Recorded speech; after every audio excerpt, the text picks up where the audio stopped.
Hey guys, Steve Zelenardo here with Remax West, Zelenardo Associates. Chris has got a few more questions regarding mortgages.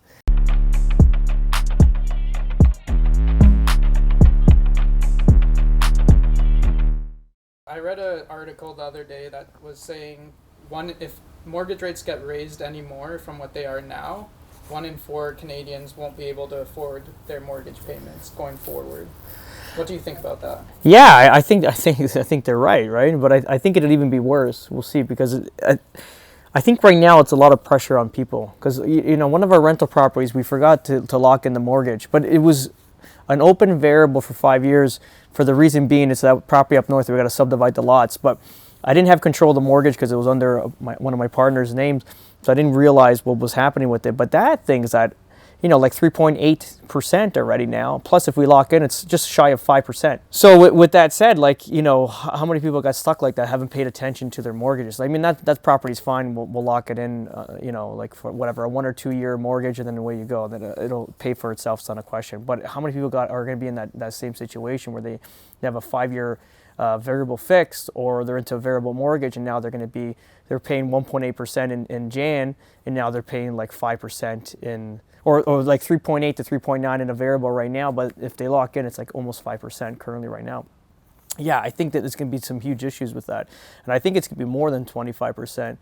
I think you're going to see a big shift. Even 17 wasn't as aggressive as this. People lost, but they didn't lose.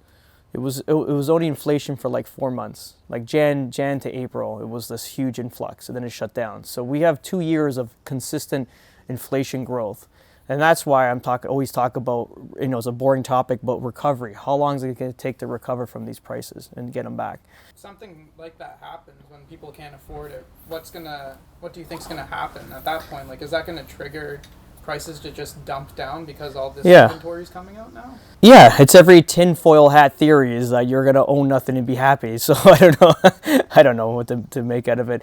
But it's literally, people start losing it away you go. Like, the banks don't want to own houses. They're not they don't want to own real estate. They're money people, so they want to lend money and collect that interest on it, right? I would imagine they're gonna try as hard as they can to kind of have people still in the house paying the mortgage as much, but there's going to be obviously at some point they're going to have to start taking properties, right? Do you think this is happening to mainly people that are in variable mortgages? Is it people that have been in fixed and their renewals coming up? If you're in a fixed, you're okay, right? If you locked in for 5 years, you'll be fine. Hopefully by time of re-election, by the time the federal election comes around, they start dropping interest rates and everything comes, then you can lock in at a good rate at that point, right?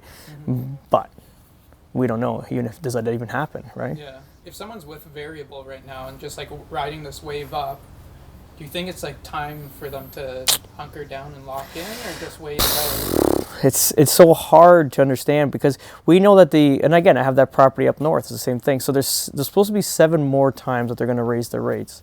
And the way they're going to keep going. Do you succumb? Like, if you're at 3.8% now, do you just keep taking the hits on it until it gets close to that 5%, or you just lock in at 5 now? Does a variable go over 5-6%? Maybe not. I don't know. I don't know. I have no idea. I have no idea, honestly. I talked to one mortgage agent. He's like, hey, if you're in a variable, keep it in a variable. What's it going to go? 5%? Like, what if it goes to 6? Like, I don't know. He goes, but what are you going to do? You're going to lock it into 5 now? Even if it takes you to get to 5 in another 6 months to a year, you're better off, right? Mm-hmm. That you keep it in a variable. But then there's no cap on that. And then what do? You lock in a 5-year fix at that point? It's going to be what, 6, 6.5, 7? Like, I don't know.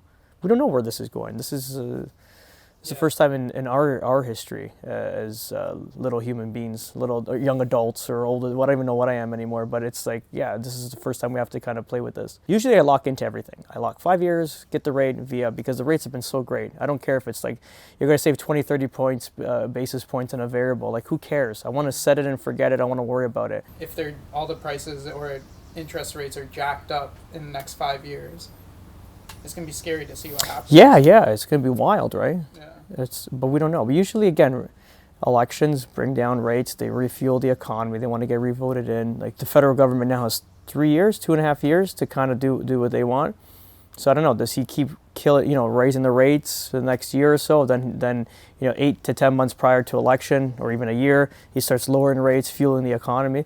Usually that's if you kind of look at the trend. I think I did a video earlier this year. It shows the trend prior to pre-election. You see the rates come down, the market starts turning on again. Cool, guys. If you like these videos, please like, share, and subscribe, and we'll get you in the next one.